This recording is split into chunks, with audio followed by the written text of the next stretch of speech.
Yeah, sex sells. But what that means to me is that, just kind of like you said, people act on emotion. People buy on emotion. And it's my belief that people want to drive up to a house and they want to look at it and they want to feel good. They just want to be proud. And so when we approach, building things, selling things, making it look good, putting quartz counters in, putting hardwoods in, this is what I tell my team. I'm like, I always remind them, hey, sex sells.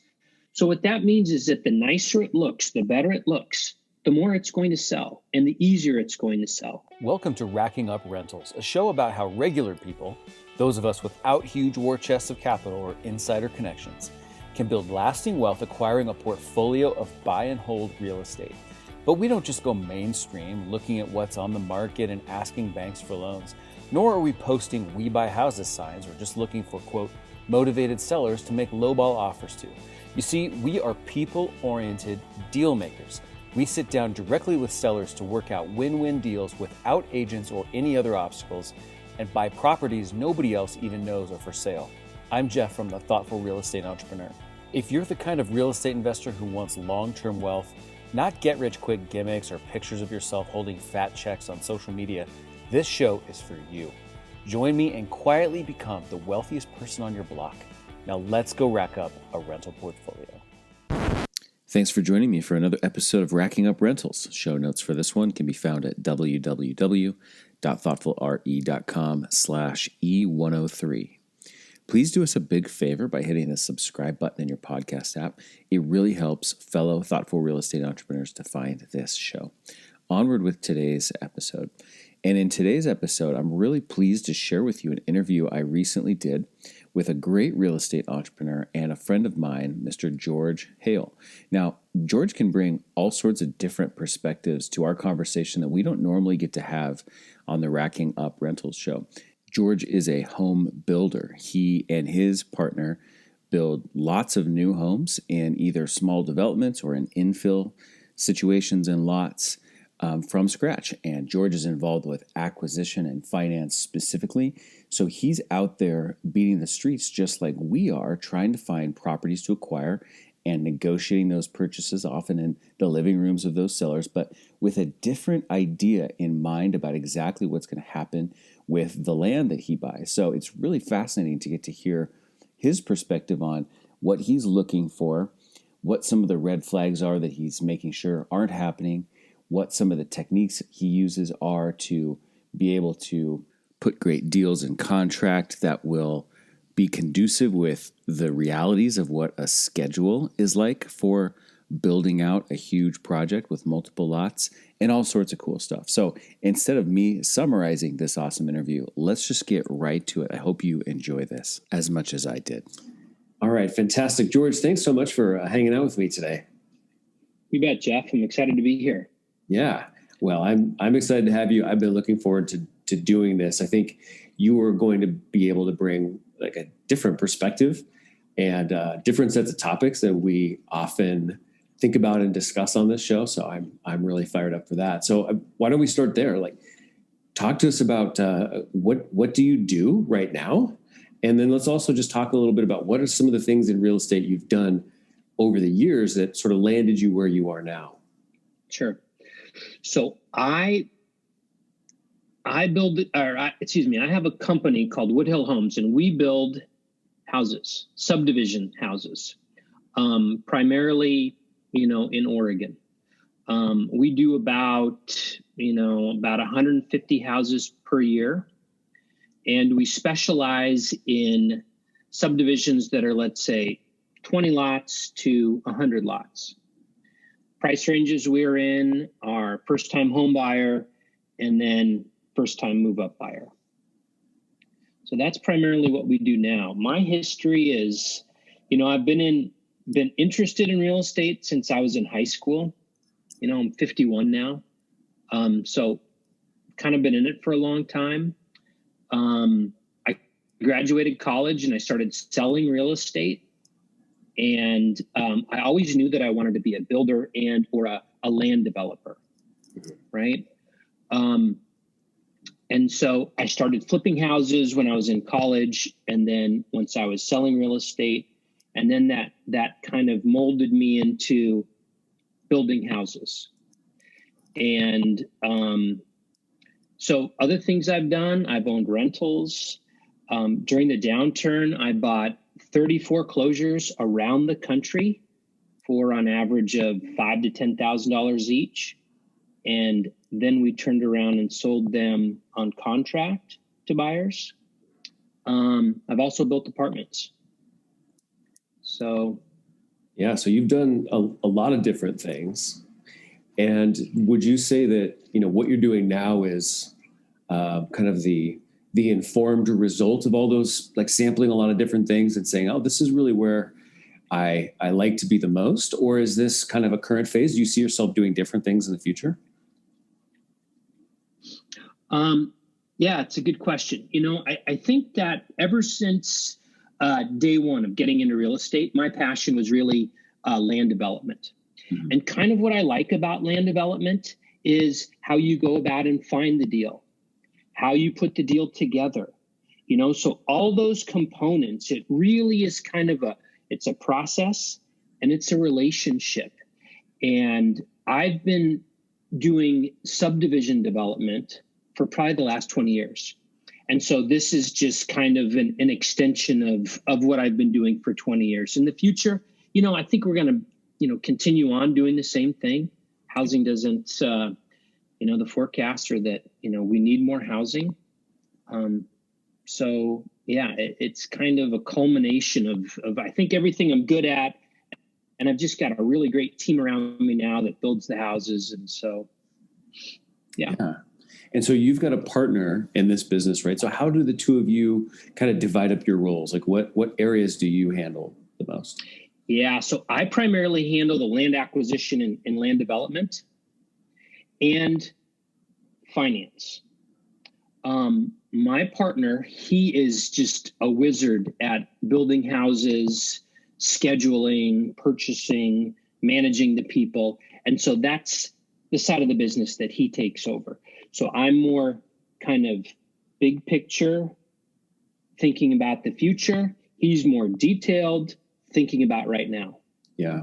And like I said, he's just a wizard. He's the greatest ever. And so I'm super grateful that we're partners, because I think that our strengths really blend well together. Would you describe it as a classic, like from the book, traction, visionary, integrator type of relationship? Oh yeah, exactly. Yeah, that's cool. Okay, so let's talk about acquisition. I picture you sitting in people's living rooms and trying to work out deals, right? I think that's a big part of kind of where you and I have a lot of alignment, is kind of geeking out on that idea of like trying to find the thing that's going to work for everybody and getting a yes and whatnot. So if somebody it's kind of an open-ended question, but if somebody said, George, what is your acquisition strategy? How would you describe that? Yeah, that's a good question. And I think it's like you say, you're solving for awesome. Yeah. But there's always my acquisition strategy is that there's always a piece of the deal that really works well. So, if you just get the basics down, first of all, it has to be in our strike zone, has to be, in the market that we can build in. It has to be in, the size range that we need. We don't build on sloped land, it has to be flat. Once it meets those criteria, my strategy is that it has to have something great going for it. The great could be the price, right? Yeah. Because an okay property is awesome at a super price. It could be the financing deal, right? Because a lot of times I can pay more money if I get really attractive financing. Yeah. Or, it could be location. And in location, does it have something that nobody else has if I'm competing with other builders? Yeah. And so when I look at deals, I look for, these attributes that will give me an advantage. Yeah, absolutely.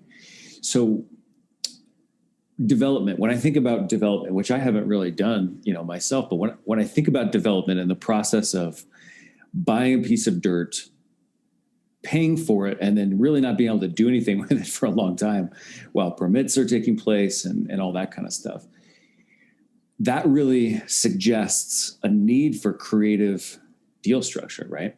And I wonder sometimes, if I were you, if I were a buyer of land in a business like yours, sometimes the seller, I have to assume, knows that they're selling developable land, and they're thinking already in those terms, and they're saying, well, I'm selling this plot as development to George, so I need to have some empathy and expect that, he's not going to want to just have this thing be fully financed to be able to do nothing with it for several months. But then maybe there are other sellers who don't understand as much about your process and sort of what it's like to build something and be sitting on debt service for a year before you can do anything. So anyway, this is kind of a meandering question to ask you about, creative deal structure. I have to imagine creative deal structures is a big part of what you end up negotiating. Is that true? Yeah, within kind of the realm of what's acceptable to a developer.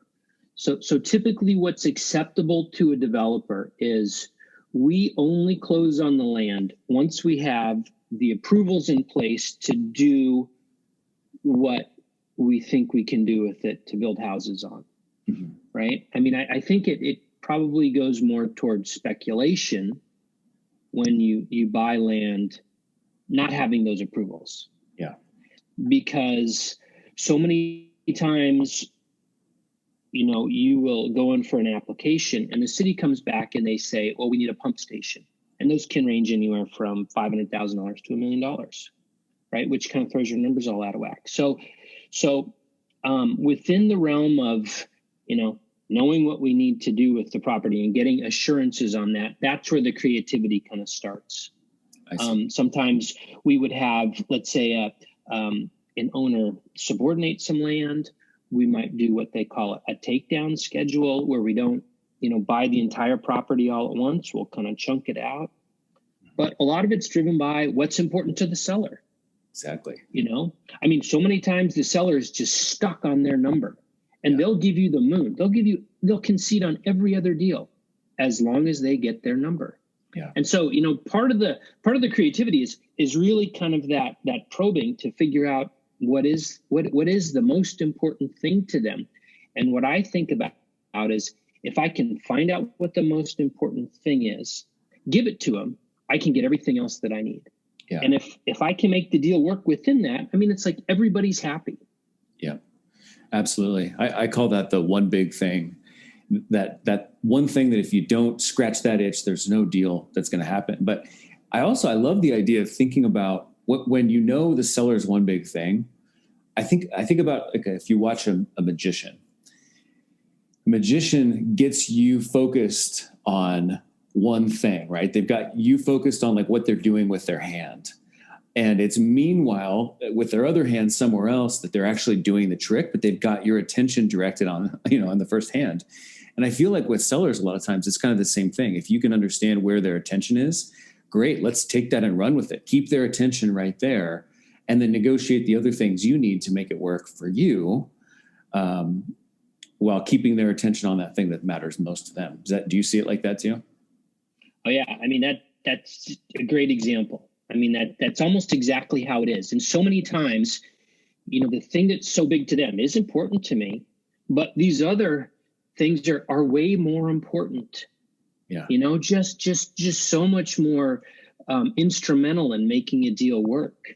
Yeah. That if you can really find that one thing, it can be a game changer. Yeah. Before we got on here, I just recorded a brief episode, which I think will air before this interview, about the idea of, is a transaction mutually beneficial? And, without like being too redundant to the actual episode, somebody said that to me the other day. They said, well, obviously we wouldn't propose something that wasn't mutually beneficial. And I was like, gosh, something rings funny to me about that. And as I stepped back, I realized, yes, that's true. We wouldn't propose something that is mutually beneficial, but we also wouldn't be talking at all about what we consider to be beneficial to us. I mean, at least that's my approach. So we would be focusing on giving the seller exactly what they want, and sort of silently behind the scenes, we'd be thinking about what do we need to make this work, and it would end up being mutually beneficial. But that doesn't mean that's how we have the conversation. The conversation is about like, well, here's what George wants and here's what seller wants. Let's come to a meeting of the minds. It's kind of more about trying to navigate that and get what you want, but without even really making that part of the conversation. Yeah, I mean, kind of exactly. And this one guy who I really respect told me that, in every deal, somebody, and in every deal, and in some part of the deal, somebody's lying, right? And that's kind of that's kind of a harsh way to put it, but everybody's kind of hiding what they kind of don't want somebody to know. Hey, I have bills due and I have to get this deal done, or I have this other property that I really want to buy and it has to happen here, or I got to have this price because my neighbor just got that price and I hate my neighbor and I got to get more than him to make my ego feel good. Yeah. And so they don't always come out and tell you what that thing is. So, you kind of have to probe to try and ascertain, what would make that deal mutually beneficial. Yeah. I love that. I've never heard that before, that in every deal, somebody's lying. It makes me think of something I heard a while back that I also thought was really interesting and profound, which is that to get a deal done, there has to be a disagreement on value. Like you have to look at that land and say, oh, I'll pay $1 million for that because to me, it's actually worth $2 million. But to them, the seller, they have to say the $1 million is worth more to me than the land. So like you actually have to feel like it's worth more than you're paying, and they have to feel like getting the money is worth more than what they have. So you actually have to fundamentally disagree on the value in order to come to an agreement. Isn't that fascinating? Yeah. Interesting way to look at it. Yeah. Yeah. Huh. Yeah. I like that. Okay. So you might use takedown schedule or some subordination. I imagine does an option come into play sometimes? Like you sort of control the property for the first, 14 months or whatever, until you've got your ability to break ground. Yes. I mean, options are just a really excellent way of controlling land. Because in the end, it's about controlling the land. It's not about owning the land. It's about the control. Yeah. And if you can control the most amount of land with the least amount of money, that's really the ultimate. Options are difficult in our market just because we're kind of land constrained. Mm-hmm. So the development land that is there, is highly sought after, and most owners, they get hit up all the time to sell. And then, when the market is really good, I mean, it's almost non-existent to be able to option land. Yeah. Yeah. Okay. So shifting gears just a little bit here, when you first texted me and told me you were listening to this podcast, I was like, wow, why are these people who are already so sophisticated and far down the road, further than me, been doing it longer than me, why are they listening to my podcast? So then every time you text me, I'd just sort of smile and chuckle and be like, man, that's amazing. But it really says something about you and your, approach to the idea of just ongoing learning. So you and I've had conversations, not just about this podcast, but other stuff you're listening to or reading. So why does someone who's such a seasoned veteran keep focusing on learning and having an open mind and feeling like you can learn from other people, even who haven't been doing it as long? Yeah. Well, I just have a fundamental belief that I can continue to learn. And, it's the old saying, the older you get, the more you realize the least, the little amount that you know. And, I got to say that in real estate, I mean, that's the case. I read a lot of books. But what I've really noticed, and, I've been in business for a long time, right? I've ridden it up. I've ridden it way, way down. And now the market's good again. But one interesting thing I've noticed is that during the downturn, new people came into the market. And, I really had to check myself because the attitudes and the thoughts and the beliefs that I had about the market going forward, these new people, they didn't have. they looked at the market a completely and totally different way, and they were operating that way. And, it just kind of made me remember that, boy, I can always learn something from everybody, even the new guy, and it's just really important. Yeah. Yeah. I love that attitude. I'd like to think that I share that attitude for the most part, but I don't know that it's super common necessarily, and I think real estate is also really filled with people who feel like, I don't know, there's that having knowledge is in itself like kind of the end goal, but ultimately, you have to be applying kind of what you are learning as well. So I don't know, maybe that's neither here nor there, but it makes me think about, you and I actually know each other not through real estate at all, right? We know each other through EO, Entrepreneurs Organization originally. And, we've both done things like strategic coach. Now, neither of those things has anything specifically to do with real estate, right? And I think about, all the money that either of us have spent on those types of things that have nothing to do with real estate specific. And I think I think it's an important point. I'd love to hear you speak a little bit to like what is the value of having a broader perspective on entrepreneurship beyond just one's industry?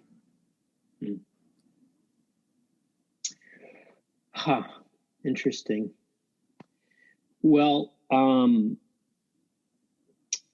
me back up and just say that I think that learning and broadening one's, thoughts and way they approach things, in my opinion, it just can't do anything but help the way you approach your job and look at deals.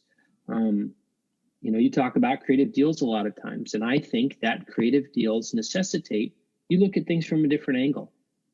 And if I'm not consistently challenging and, thinking about different ways to look at things, I might miss something. And I have, and when I miss a deal because I didn't look at it this certain way and somebody else gets it, it hurts. But that's kind of a reset for me to think, okay, what went wrong? Yeah. How can I change? How can I do that better? But the other thing about those groups that you mentioned and just kind of that ongoing learning is just, I think when you have an attitude like ours, right? Learning is when you go to these events and meet these people, you meet other like people, which really kind of helps me, like you've done, crystallize my thoughts. You've put to words kind of what's rolling around in my head so many times. And it just really kind of expands my ability to do my job, inspire people, and really create a good product. Yeah. It's really interesting. I think a lot about, you've probably heard me talk about this, I guess, the difference between being an investor versus being an entrepreneur. Mm-hmm. When you think about yourself, I guess literally you could say, well, I'm a home builder. We are home builders. But I know, what's your self-image? Do you see yourself as an entrepreneur whose business happens to be in this industry? Do you see yourself as an investor whose strategy happens to be, building and retailing properties? How do you see yourself?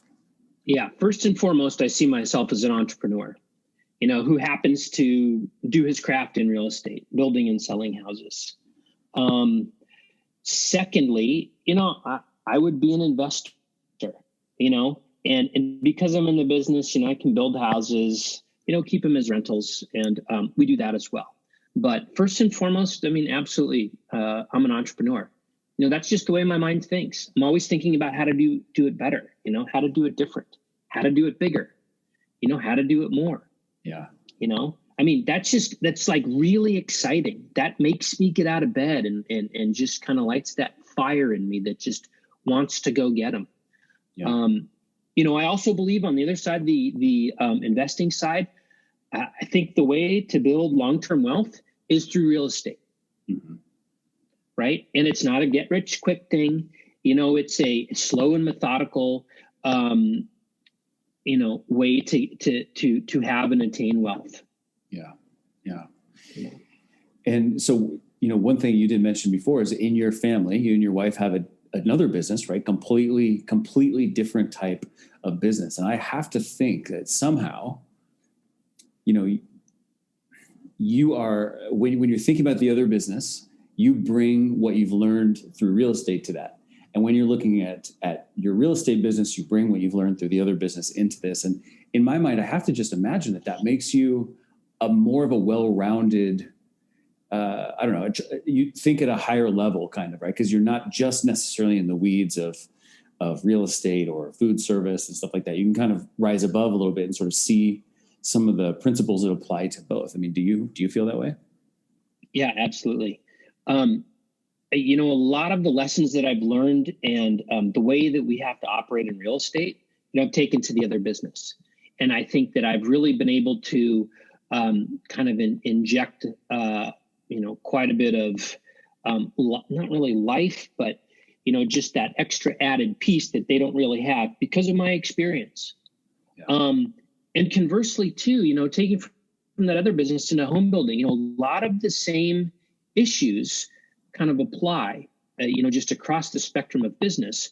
But the way they kind of get things done is different. And if you can notice, their little tips and tricks and apply it to your other business, I mean, it really kind of helps and kind of puts you, farther down the road than if you were just going and testing and measuring and trying for that thing that works on your own.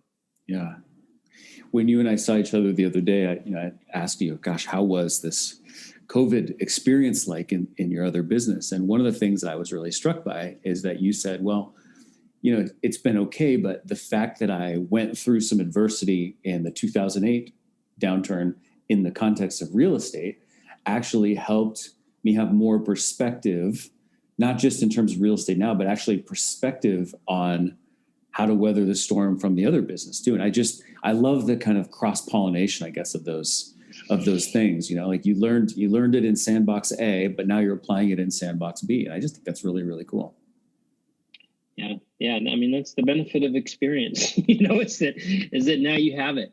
And it's interesting getting experience in real estate because, people can talk to you about, what it's like when the market goes down or what happens when this changes, what happens when that changes, but you really never learn those, those lessons until you go through it. But, like what I tell people is that I got a really, really expensive MBA, and I learned things that I would never, ever learn elsewise. Yeah. Yeah, absolutely. And it's invaluable. So. Yeah, it is. This interview that I published not too long ago with my own coach, Greg, we talked a lot about kind of the value of adversity.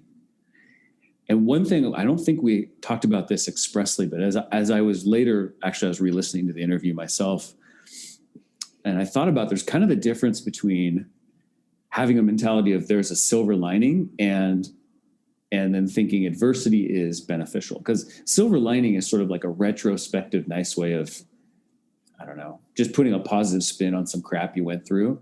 But the value of adversity perspective is actually saying, like, we haven't even faced this adversity yet, but I know the good part of this is whatever we face, we're going to learn a lot from it and make us tougher and more resilient in the future. Yeah, absolutely. I mean, we've really changed a lot of our business practices because of, the experiences that we've had. Yeah. We look at risk different. We try and hedge risk differently now. And so, yeah, I mean, experience is experience. Yeah. I guess what you do with it is really where the gold is, Yeah. So. Absolutely. So to pivot again, I want to go back. There's two words that came up in our conversation the other day that I think this is more back to like building and selling homes.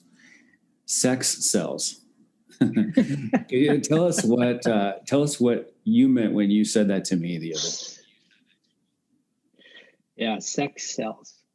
But what that means to me is that, just kind of like you said, people act on emotion. People buy on emotion. And it's my belief that people want to drive up to a house and they want to look at it and they want to feel good. They just want to be proud. And so when we approach, building things, selling things, making it look good, putting quartz counters in, putting hardwoods in, this is what I tell my team. I'm like, I always remind them, hey, sex sells. So what that means is that the nicer it looks, the better it looks, the more it's going to sell and the easier it's going to sell. Yeah. And so that's kind of what, that means. Sex sells. I mean, and I go off on it with my team if I have to, but really, look at cars. The nice cars everybody wants because they look good, right? A Porsche, man, Ferraris, they look awesome. Yeah. Yeah. So that's kind of my approach to it. I think a lot about the idea of self-image when it comes to things like this. I think there are people who would walk up to one of your homes and say, oh, I'm the kind of person who lives in a house like this, right? And you guys build distinct homes. I think generally, at least what I've seen more of, kind of a modern style. And I think there are people who say, oh yeah, I'm the modern style kind of person. And for them, that's kind of the sex that's selling to them because it's speaking to how they either see themselves or want to see themselves. It could be a little bit, aspirational in that sense. So I think when you're doing that, you're tapping into like how people want to see themselves. And I'm not sure there's anything much more powerful than like a person's self-image or their desire for self-image. Yeah, no, you're so right. And even if you drive it back down to, let's say, the first-time home buyer, there it's almost like they're just trying to buy a house. But what we try and do is give them that thing that makes them feel like they made it. And some of it's like a fireplace. And in first-time home buyer houses, a lot of builders leave it out. Solid countertops, it used to be stainless steel appliances. Mm-hmm. If somebody, that was their aspirational goal. And if you could do that, they see that and they just like, it was that feeling. Yeah. But I think you're absolutely right there. Yeah. And, you mentioned before the importance of location kind of overall as maybe one of the awesome things you could be solving for. But if you've got a great location, in some ways that can be, the sexy element that sells, right? Someone's they're visualizing themselves like, oh, I'm walking to the bakery every morning to get my cup of coffee. And, what actually this goes way back to, many, many years ago. You and I spent a day together right when I was trying to transition out of my previous business and into real estate. And you drove me around and we were kind of talking about stuff. And you were saying, a few years ago, it used to be that everybody wants to be walkable to Starbucks, but now they want to be walkable to New Seasons, right? And for everybody listening who's not in Portland, New Seasons is just a lovely, like higher end type of grocery store, small format. But that location becomes in some ways the sex that sells, don't you think? Oh, absolutely. Absolutely. That, location and walkability. It's such a big deal now. That is the sexy part. And you're absolutely right. The more things you can walk to dinner, walk to a bar, walk to a coffee shop, walk to a grocery store. It's a big deal. And I think it's become a bigger deal through COVID. Yeah. Because so many people were just kind of stuck, you couldn't really do a lot. And so people just walked. And part of, what I saw in my neighborhood is people's walking routines were to the store, to the, the places that were open, which is primarily the grocery store. But yeah, it's a big deal. Yeah. I think that applies just as much in rental properties as well as retail sales.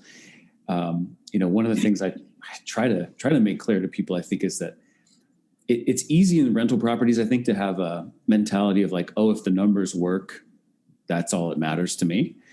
But there is such a massive difference between, a utilitarian piece of real estate that's really mostly just shelter, that's in a nondescript type of location, and then something that's from a utility perspective equivalent, but has so much more kind of emotional appeal, like based on location or based on architectural style and things like that. And I wish more people would kind of appreciate that, like the value from the investor's perspective of owning quality, romantic, sexy types of product. It actually really translates into like meaningful, tangible, metric type results. That's at least my perspective on it. No, I agree. With our rentals, I think we can get about 20% more, 20 to 25% more if it is a sexy location. Yeah.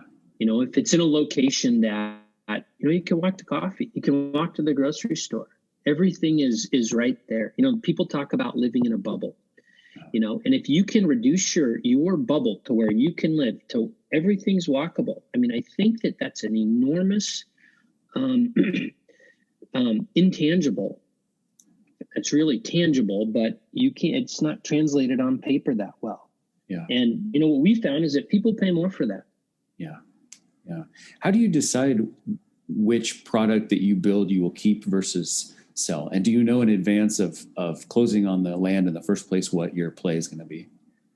Well, it's difficult. We don't know in advance of closing on land. A lot of times it's driven by numbers and where that rent is compared to the cost of the house to build. As rents don't go up and down like house prices do. You can buy a house from $350,000 up to $2 million. But if you were to buy in each of those price ranges and you rented them out, it's just not a comparative return. Yeah. So we primarily look at what the rent is that we can get and what the cost is in the house. And when those numbers are the best, we probably have the least amount into the lots, and those are the houses that we keep. Additionally, we've kept some that are just fabulous locations, fabulous. And I think about it as like in terms of Michael Jordan. Some of these locations are Michael Jordan. And, if I was going to start a basketball team, I'd start it with Michael Jordan.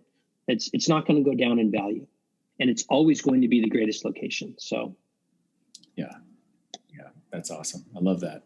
So I want to wrap it up with one kind of final question about something you brought up before when you said, when you're looking for land, you have certain criteria. And I guess I was just struck by that, thinking you could almost put this under the category of the headline of like decision fatigue, right? If you have to evaluate every opportunity from scratch every time, that's, laborious and exhausting and creates, not, you won't have uniformity. But you started and you said, look, I don't build on sloped lots. Okay, great.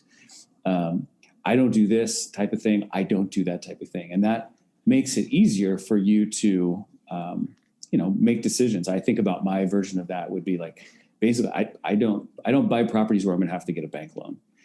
Unless it's really, really, really special, right? I don't buy properties that are in the middle of nowhere. I do have these sort of set criteria that makes the decision-making, it's like a framework, I guess, is what I'm trying to say. So did you set out with all those up front? Did you kind of learn some of those things throughout, and cultivate and refine that list of criteria?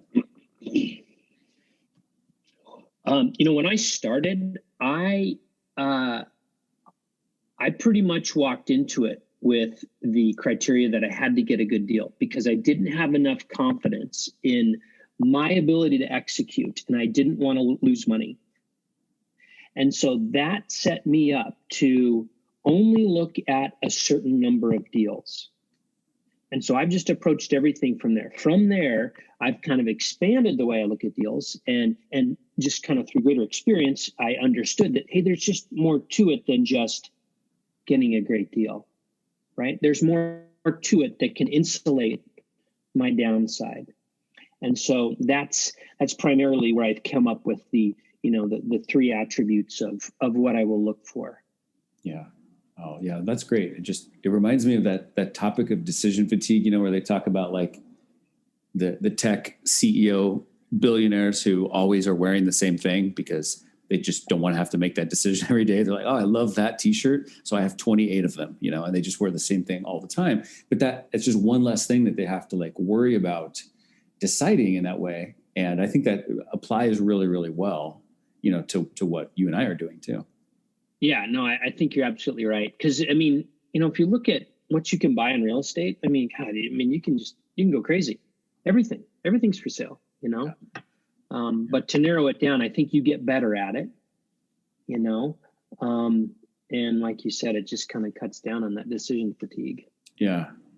So now that I'm saying that, I'm hearing like the the devil's advocate voice in my own head that's saying, okay, Jeff, yeah, but you also tell people not to prejudge opportunities too quickly, and to walk around the opportunity and see, is there some other angle here that could make this deal work? So I'm suddenly trying to reconcile, like, how do I feel about these two things? Having clear criteria, but also remaining a certain level of open-mindedness. Because I think also probably you and I would agree that we also don't want to just be cookie cutter, right? And only see things kind of one-dimensionally. I might be rambling, but does that strike a chord with you at all? Yeah, I mean, you just kind of hit the entrepreneur chord with me. And, it makes me remember that my partner and I, probably 2 or 3 years ago, bought some lots that Deschutes County auctioned off, kind of out past Sun River. Okay. Was it Sun River? Yeah, out past that. I don't know if you've been out there. But they're these big lots. But some of them have problems with the water table being too high, so you can't build anything on there. But, there was just such great buys that we went out there and bought them, and we actually turned them around and turned them into money. So when I think about that, I mean, there always has to be a compelling reason for me to get in there, because if it's commercial, I'm like, man, there's a lot of guys in that business who are really, really good. Yeah. So there has to be something compelling for me to want to look at a deal. Typically it's price, or it's just really great terms, or it's really great location. It comes back to my land criteria again. Yeah. But yeah. Yeah. So maybe it's like this, because I feel like I need to put a bow on this for my own sanity, and hopefully that of our listeners. So maybe these criteria are like they're boundaries. Like if we're building a sandbox, these are the edges of the sandbox. And we're saying we don't go outside this sandbox. However, within the sandbox, though, we are happy to explore every square inch of what's possible within that sandbox. But there are edges and boundaries that, like, don't cross these. Does that work for you? Yeah. I mean, I think that's a good way to put it. And absolutely, that's the way it works. Yeah. Awesome. Man, this is fun. I have a strong feeling we could pretty much chat all day. So if there are people who want to find out more about you and what you do and see what a Woodhill home looks like, what's the best way for them to follow up and check you out? I think just go to our website, www.woodhillhomes.net. I'll give them all the information, a way to get in contact with me. Awesome. Yeah, check out our stuff. Well, this has been super fun, and I've got a whole bunch of notes, and I really appreciate you taking the time to chat with us, George. You bet, Jeff. I mean, look, I've got an incredible admiration for you. So I really appreciate you having me on here, and it was a lot of fun. Thank you so much. That's it for today's episode of Racking Up Rentals. I hope you enjoyed that awesome interview with George and got some great gold nuggets out of it, just like I did. Again, show notes for today's episode can be found at thoughtfulre.com/E103. Please do us a big favor by hitting that subscribe button in the podcast app and take a second to rate and review the show. I so appreciate that. I see them all personally. Did you know we have a Facebook group also for thoughtful real estate entrepreneurs? It's called Rental Portfolio Wealth Builders. It's awesome. It's growing quickly, and we would love to have you join us there. Just go to group.thoughtfulre.com, and your browser will be smart enough to take you right to that page within Facebook, and you can hit that blue join button. If you like this episode, please take a screenshot of it. Post that screenshot to Instagram and tag us. We are at Thoughtful Real Estate. I will see you in the next episode. Until then, this is Jeff from the Thoughtful Real Estate Entrepreneur signing off. Thanks for listening to Racking Up Rentals, where we build long-term wealth by being win-win deal makers. Remember, solve the person to unlock the deal and solve the financing to unlock the profits.